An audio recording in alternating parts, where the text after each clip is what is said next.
Welcome to Wider View, the program that provides perspectives on the news outside the narrow confines of the mainstream media. I'm your host, Charles Dunaway. My guest this week is Joe Emersberger. Joe has written for a number of websites, including ZNet, Fairness and Accuracy in Reporting, or FAIR, Venezuela Analysis, Telesur, Counterpunch, and The Canary. Welcome to Wider View, Joe. Thank you. Just to begin here, you've written a number of articles that highlight biased reporting by the mainstream media. Mm-hmm. It does seem sometimes that although our media seems to be divided between blue and red camps, on foreign policy and military issues, the media speaks with one voice. Maybe you can talk a little about why that is and some of the examples that you've written about. Yeah, a lot of reasons why that is, but I just think in terms of foreign policy, the public is much more at the mercy of the media. You know, you can't necessarily go to Iraq or Venezuela or Syria, or wherever, you know, they're targeting and see for yourself. Most people will have to rely on what they're told, and what they're told is often, and so that makes them more vulnerable to being manipulated. It's not like on domestic policy, you know, they can tell you how wonderful things are, but if you're unemployed and you're struggling and all sorts of things that you're going on or that you see going on in front of you, then you have your own life experience as kind of a check on domestic propaganda. It's not enough, but it is significant, I think. So I think in foreign policy, it's much worse for that reason. You don't have that personal check necessarily from your life experience against what you're being told. And also, it doesn't appear that most of our news media anymore have actual reporters on the ground covering these places. I don't know. You've done a lot of writing about Venezuela. Are there, U.S. mainstream media journalists out there covering what's going on in Venezuela on the ground?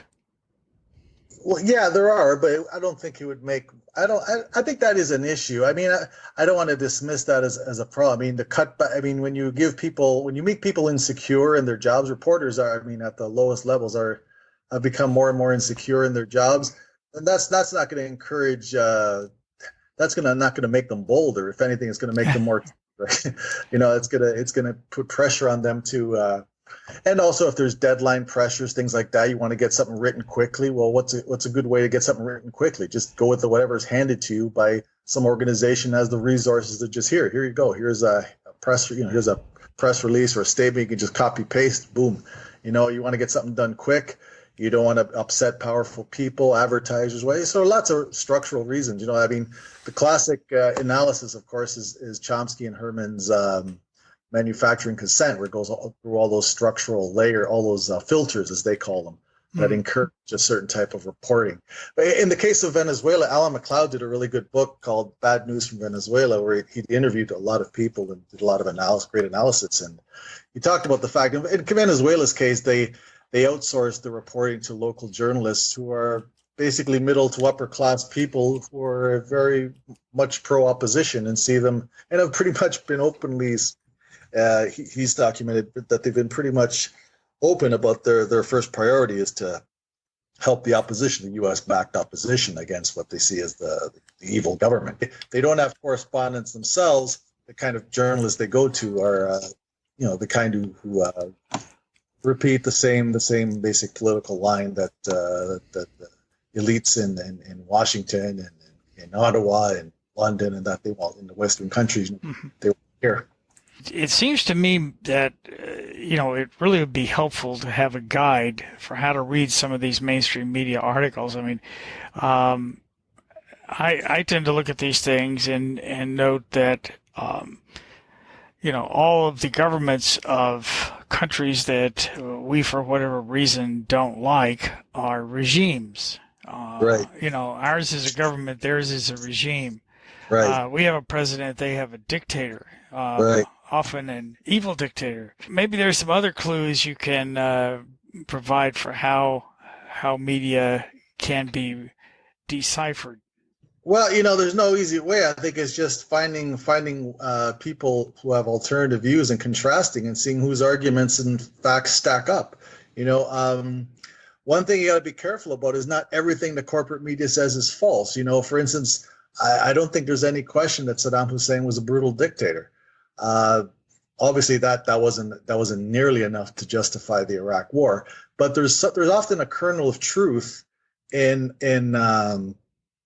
what they say. So that can throw people off, because sometimes people will go to the other extreme and not just reject everything, but then that's not the way it works either. They usually, the most effective propaganda has some element of truth, but then it's totally taken out of context and twisted. So there's no easy way except to find alternative sources and do the work, take the time and look at them and say, okay, whose arguments and whose facts really stack up here. Try to look for a debate and try to. It's there's no easy answer, but that's the only way to do it.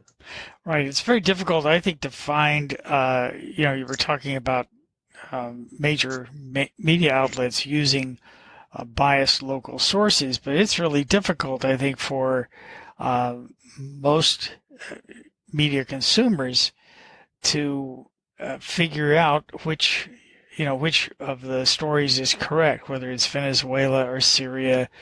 Especially when we're dealing with actual events on the ground rather than just policy pronouncements, like with Iran, for example. It's really difficult to understand, like, who are the good guys and who are the bad guys, and maybe it's not that simple. No real world government is innocent. I've written a lot about Venezuela's government. I've written a lot about Ecuador's government. There's no such thing as a government that isn't guilty of something. But when you look into it, what happens is that the defects or the failings or whatever of any government that the West wants to get rid of course, theirs are just exaggerated like crazy, and in the opposite with governments they want to support. Well, you mentioned, the Saudi Arabia. It's seldom called a regime. It's usually called, if you look, it's called the monarchy, or a more romanticized term, right? Regime has become a very vague kind of put down. You can't even define exactly what a regime is, right? Or a strong man. That's another term they throw out there. They got no clear definition. Dictator at least has a pretty clear definition. You can debate whether it's valid or not. But a lot of times they throw out these terms like regime, strong man. It's so vague you can't even refute it because it has no real clear definition, but it produces negative associations in people's minds. Whereas Saudi Arabia, I've seen it referred to as the ultra conservative monarchy. It's much Right. They go out of their way to use words to describe it that don't. It's the most perhaps the most brutal and backward dictatorship on earth, but it's just, to them it's the ultra conservative monarchy or something like that. Whereas a government like that of Venezuela, while there's undoubtedly some corruption and undoubtedly some degree of economic mismanagement, we see Maduro being called a dictator fairly regularly, even though he was elected. Yeah, well, he's democratic elected. There's no question he was democratic elected. He won that last election. You can go into the details, but that's what they do when they don't like a government. Then there's no election that'll legitimize them. There's, like, in the case of Nicaragua in the 80s, they just disappeared the 1984 election basically from the reporting, and they acted as if it never took place.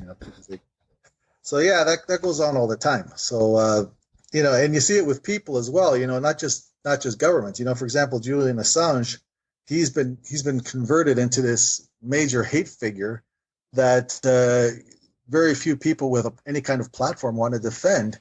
And even those who, at this point, with the United States threatening them with like 175 years or something of prison, even now, when people defend them, they always feel obliged, it seems, to preface their remarks with some kind of put down, like, well, of course I don't like Assange, and then go into that.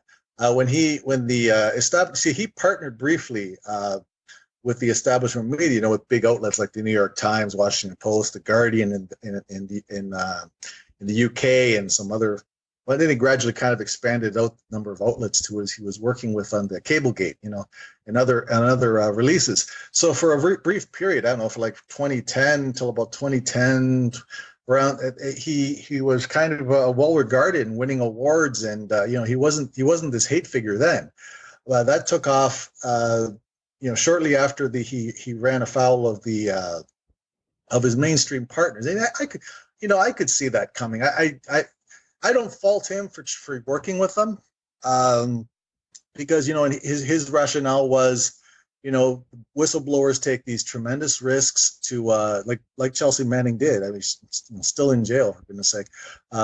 They take these risks, and so we owe it to them to try to partner with people to get the widest possible exposure of their material that they took these risks to release.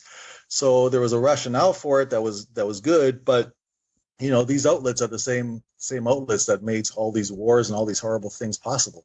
So it really, I couldn't, I couldn't see this working relationship lasting very long, and it didn't. By 2012, he was totally demonized, and this is long before the Russiagate, excuse that liberals are using, especially to vilify him. And it's a convenient excuse, because there are lots of reasons that Hillary Clinton lost that election. No doubt the fact that the WikiLeaks release, what they published, obviously had to have had an impact. But there's so many other reasons why she lost. I mean, you lose to somebody like Trump. The guy caught admitting to sexual assault.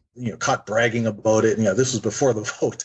You lose to somebody like that, then there's deep problems. The fact that somebody like that was even in the running, I mean, that you had a chance. That points to deep problems that were already there.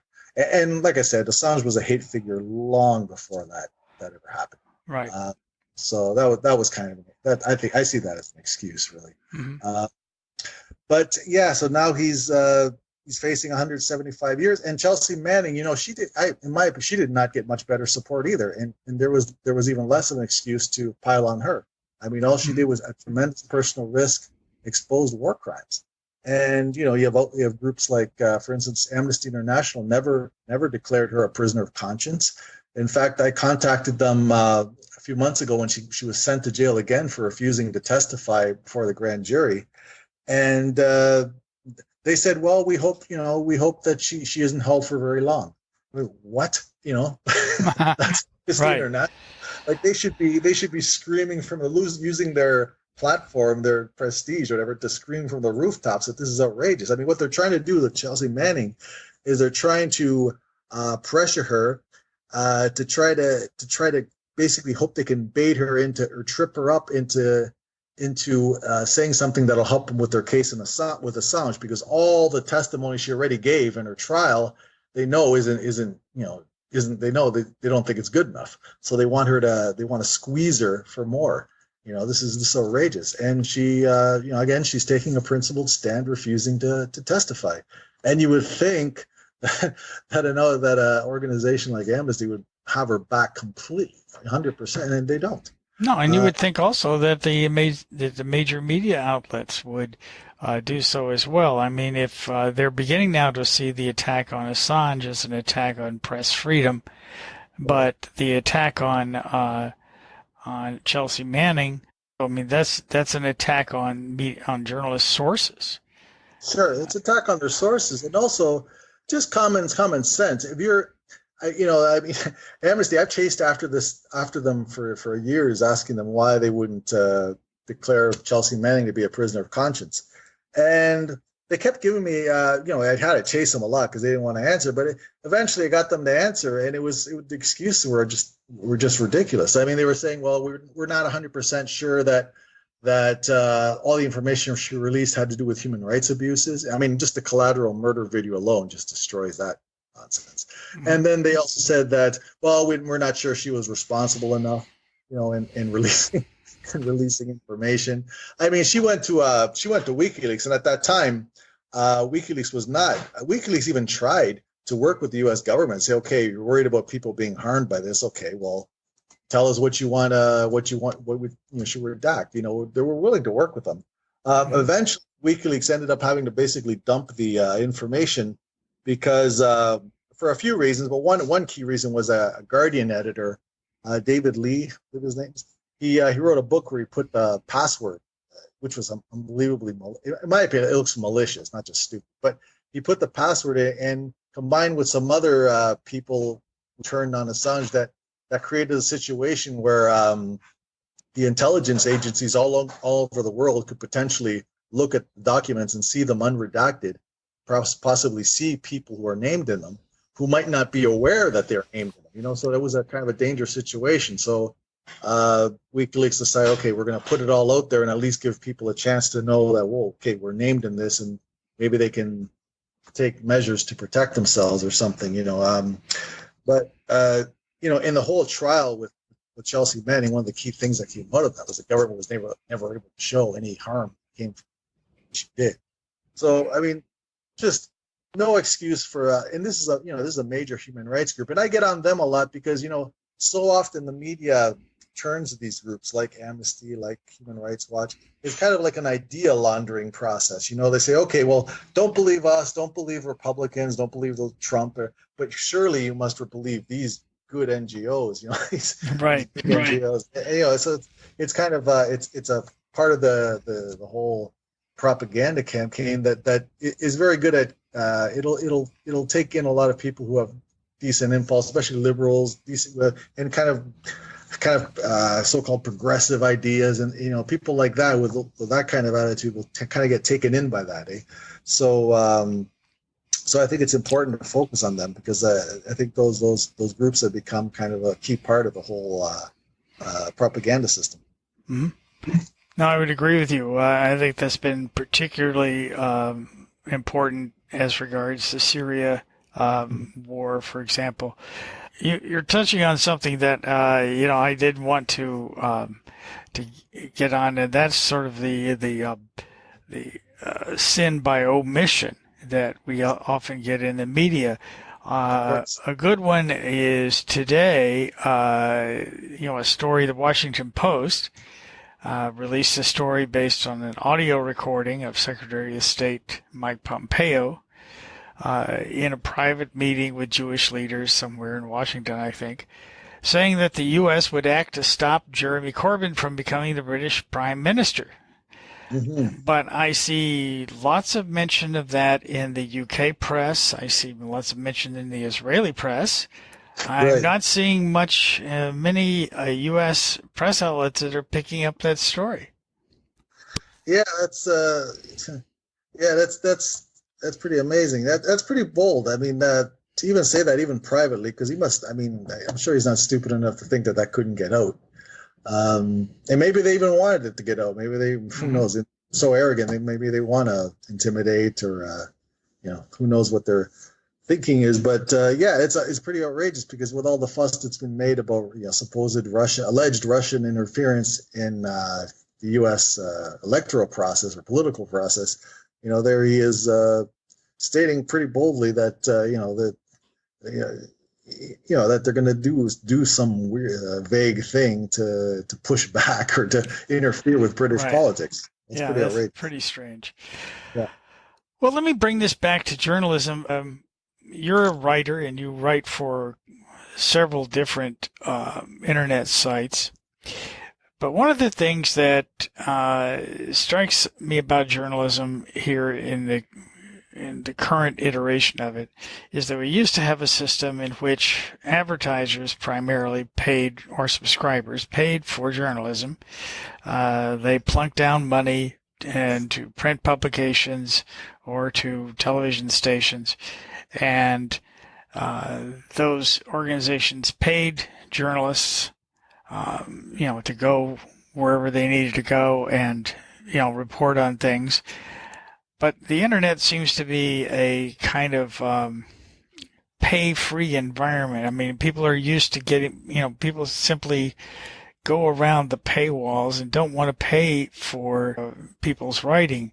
And maybe you can talk a little about how that affects what we read and what we have available and what it's like to be a writer on the internet.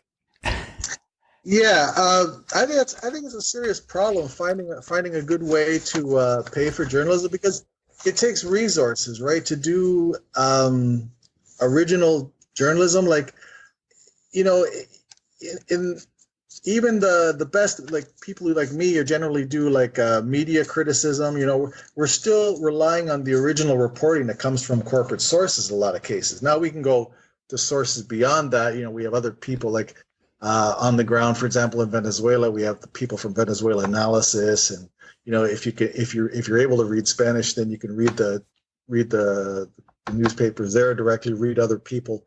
But it takes time, it takes effort to do research. Basically, is what journalism is. You know, you're doing research in one way or another, and there has to be a better way to pay for it, because the two ways that are two of the ways that the big ways that it gets paid for are just deficient for different reasons. You know, I mean, you have the traditional corporate media, you know, you have billionaire owned and dependent on ads for most of its revenue. That's obviously, I mean, for obvious reasons, very flawed, right? But then you have the state media, traditional state media, and that's also problematic, because if it's directly accountable to the government, that's obviously a problem. That is indeed a problem. I mean, in Ecuador, I just mentioned, one of the things that Lenin Moreno was able to do, like when Correa was in power, what he did was he expanded the public media, but it was largely basically his voice, the government's voice, right? I mean, there was some independence, but it was basically, you know, a counterbalance to the private media that just constantly attacked Correa. So the public media just constantly pushed back.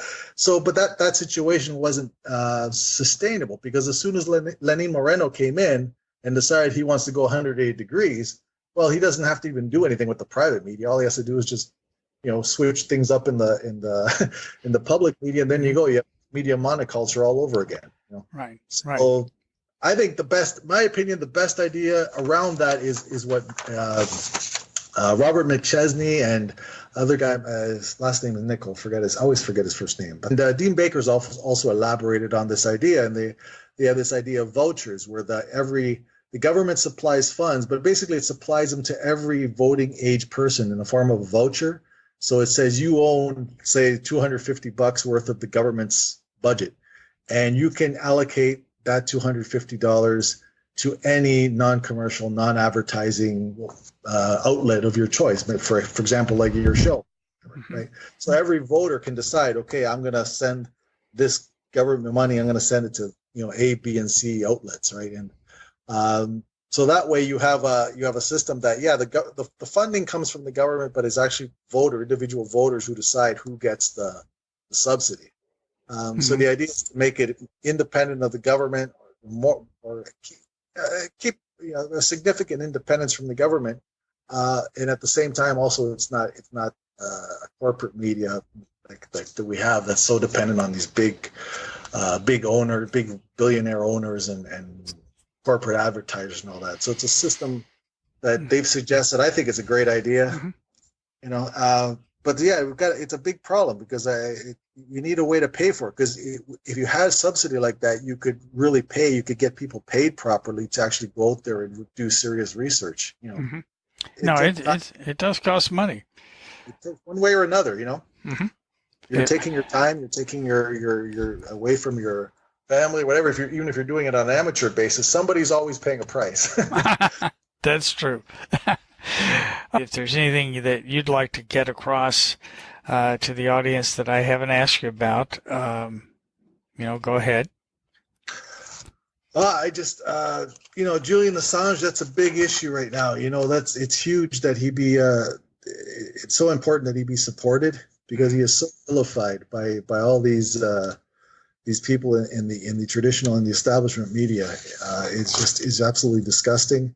And it's important that regular people speak up, and that's just so important. You know, it's so important that they do that. I agree with you, absolutely. I think that's the attack that we're seeing now on press freedom, that has sort of been emboldened by the imprisonment of Assange, is very disturbing.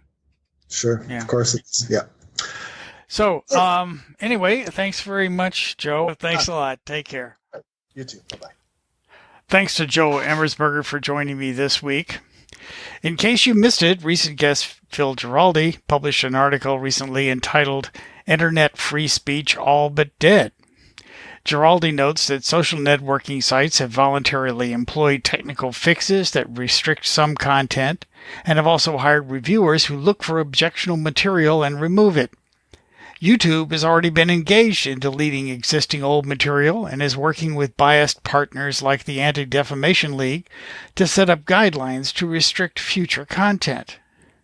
Many users of Facebook will have already undoubtedly noted that some contacts have been blocked temporarily or even permanently and denied access to the site. Google now automatically disables or limits searches for material that it deems to be undesirable. If Google doesn't approve of something, it will either not appear in the search results or it will be very low on the list. End quote. That was Phil Giraldi, a recent guest. Australian writer Caitlin Johnstone notes, quote, Julian Assange is the dot of a question mark at the end of an historically important question which we're all being asked right now. The question reads as follows. Does humanity wish to create a society that is based on truth and holds power to account, or does it want the exact opposite? So far, the general consensus answer to that question has been going somewhere along the lines of, we're actually fine with a headlong plunge into Orwellian dystopia, thanks. But as the implications of that answer become clearer and clearer, we may yet see some stirrings in the other direction before it's too late, end quote. Well, the Conservative government in the UK gave its answer recently. They signed the order to extradite Julian Assange to the United States. It's now in the hands of the courts, who've already demonstrated their bias against him. As we learned today, truth depends on a free, independent press, and we really haven't figured out how to pay for that in the internet age. Next week, my guest will be Professor Victor Picard of the Annenberg School of Communication at the University of Pennsylvania. Victor is also director of the new Media Inequality and Change Center. The center describes itself as a forum for faculty, students, activists, policymakers, and journalists to grapple with questions related to media, democracy, and social change. I hope you'll join us for that discussion. The views expressed on Wider View are those of myself and my guests and may not reflect the views of the management of the radio station to which you're listening. Our aim is to provoke you to think outside the box and question the narratives you hear from the mainstream media and our national leaders, and I hope we have succeeded today. Your comments and questions are welcome. Please direct them to widerviewradio@gmail.com. I'm your host, Charles Dunaway. Thanks for listening.